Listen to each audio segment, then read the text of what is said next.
Brutal nga gipatay ang 15 anyos nga dalaga sa Valencia City, Bukidnon. Gipugutan ang biktima. Pasado alas 12 Huwebes sa udto, Enero 8 ning tuiga, nakaplaga ng biktima sa katubhan nga sakop sa Purok Sinait, Barangay Dagat, Davao, Valencia, human gi-report nga missing ug duha ka adlaw. Gila sa kapulisan ng biktima nga si Jennifer Encarnacion, grade 9 student sa Buko Sinait Integrated School ug residente ra sab sa lugar. Subay sa report, adlong Martes pa, missing si Encarnacion. Mga bantay bayan ang una nakakita sa biktima. Nagkulob ang lawas ni Encarnacion ug duha ka dupagikan sa lawas nakaplaga ng iyang ulo. Nag-eskwela siya. Anong morning, nagikan pa siya sa balay. Nagto siya sa eskwelahan. And then, ang storya, nagid siya na sa eskwelahan. Hantun nga nag-uli siya, anang hapon na. Hapon ting uli sa estudyante. Then, ang storya, nakita ka nagbaklay siya, pauli sa balay. Sagara, muli na siya kay mga 4 kapin.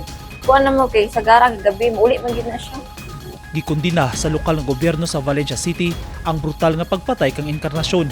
Muhatag og 20,000 pesos nga reward ang lokal ng gobyerno sa nakaila o makahatag impormasyon sa responsable sa linuog nga krimen.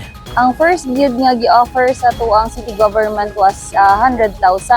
Pero nagstorya ang council nga pwede madak-an, so ato mo tong gipadak-an ni Mayora nga ato ang abot sa 200,000 ang maong kantidad para sa ato ang kaning madakpan nga suspect, no? Kay para paspas ang kaning pagpangita gid sa suspect nga makabot gid ang justisya para kang Jennifer Encarnacion. Hasta ang Valencia City Police nagawhag sa kooperasyon sa publiko nga mutabang sa paghatag og impormasyon aron masulbad dayon ang kaso. Hustisya ang singgit sa mga higala ug pamilyang Encarnacion. Tao, nakita man ninyo kung diun sa pagpatay mo ang igsuon. Kung na may mga impormasyon na makatabang sa amuha, makatabang sa justisya ni Jennifer, ayaw mo pagduha-duha nga pupuntak sa amuha or muduol sa ato ang mga kapulisan. Gipalawman pa sa Valencia City Police ang investigasyon aron matumbok ang responsable ug masayran ang tinuod nga motibo sa pagpatay. Eugene Hinutan, Newsline Philippines. Stay safe.